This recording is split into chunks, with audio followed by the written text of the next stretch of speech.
Ladies and gentleman, ದಾಖಲೆಯ budget ಮಂಡಿಸುವುದಕ್ಕೆ CM Siddaramaiah full ರೆಡಿಯಾಗಿದ್ದಾರೆ. ಆದರೆ ಈ ಸಲದ ಬಜೆಟ್ನಲ್ಲಿ ರಾಜ್ಯದ ಮಹಿಳೆಯರಿಗೆ ಶಾಕಿಂಗ್ ಸುದ್ದಿ ಬಂದಿದೆ. ಪ್ರತಿ ತಿಂಗಳು ಬರುತ್ತಿದ್ದ ಗೃಹಲಕ್ಷ್ಮಿ ಹಣಕ್ಕೆ ಕತ್ತರಿ ಹಾಕಲು ಸಿಎಂ ಸಿದ್ದರಾಮಯ್ಯ ಪ್ಲಾನ್ ಮಾಡಿದ್ದಾರಂತೆ. ಹಾಗೇನಾದ್ರೂ ಆದರೆ ಗೃಹಲಕ್ಷ್ಮಿ ಹಣ ನಂಬಿಕೊಂಡಿರುವವರ ಗತಿ ಅದೋ ಗತಿ. ಎಸ್ ವೀಕ್ಷಕರೇ, ನೆಲ ಜಲ ಭಾಷೆಗಾಗಿ ಪ್ರಾಮಾಣಿಕ ಪತ್ರಿಕೋದ್ಯಮ. ನೀವು ನೋಡ್ತಾ ಇದ್ದೀರಾ ಫೋಕಸ್ ಟಿವಿ. ನಾನು ರೂಪಲತಾ.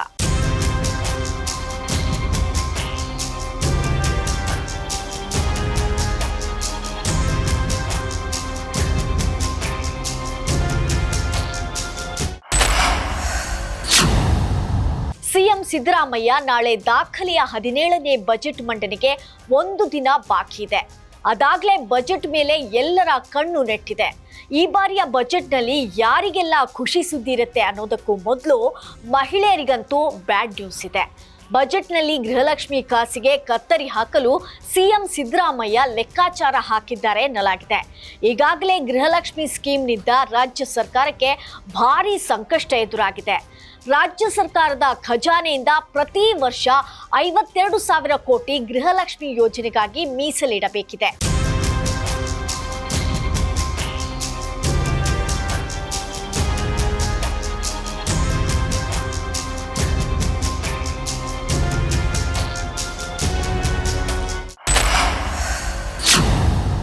ಇಷ್ಟು ದೊಡ್ಡ ಮೊತ್ತ ರಾಜ್ಯ ಸರ್ಕಾರಕ್ಕೆ ಹೊರೆಯಾಗುತ್ತಿದೆ. ಹಾಗಾಗಿ ಗೃಹಲಕ್ಷ್ಮಿ ಸ್ಕೀಮ್ನಲ್ಲಿ ಮನೆ ಯಜಮಾನಿಯರಿಗೆ ಕೊಡುತ್ತಿರುವಂತಹ ಹಣಕ್ಕೆ ಕತ್ತರಿ ಹಾಕಲು ಸರ್ಕಾರ ಮುಂದಾಗಿದೆ. ಆದರೆ ಸಂಪೂರ್ಣವಾಗಿ ಗೃಹಲಕ್ಷ್ಮಿ ಯೋಜನೆಗೆ ಅಂತ್ಯ ಹಾಡ್ತಾರಾ ಅಥವಾ ಈಗ ಕೊಡುತ್ತಿರುವ 2,000 ರೂಪಾಯಿಯಲ್ಲಿ ಕಡಿತ ಮಾಡ್ತಾರಾ ಗೊತ್ತಿಲ್ಲ.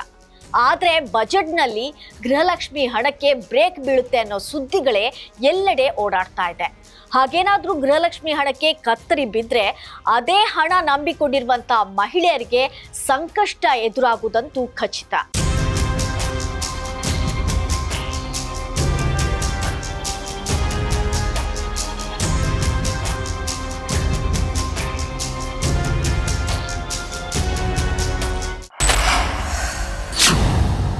ಸಿಎಂ ಸಿದ್ದರಾಮಯ್ಯ ಬಜೆಟ್ನಲ್ಲಿ ಗೃಹಲಕ್ಷ್ಮಿ ಹಣಕ್ಕೆ ಕತ್ತರಿ ಬೀಳುತ್ತಾ ಅನ್ನೋದು ಸದ್ಯಕ್ಕೆ ಪ್ರಶ್ನೆಯಾಗಿ ಉಳಿದಿದ್ದು, ನಾಳಿನ ಬಜೆಟ್ನಲ್ಲಿ ಸತ್ಯಾಸತ್ಯತೆ ತಿಳಿದು ಬರಬೇಕಿದೆ.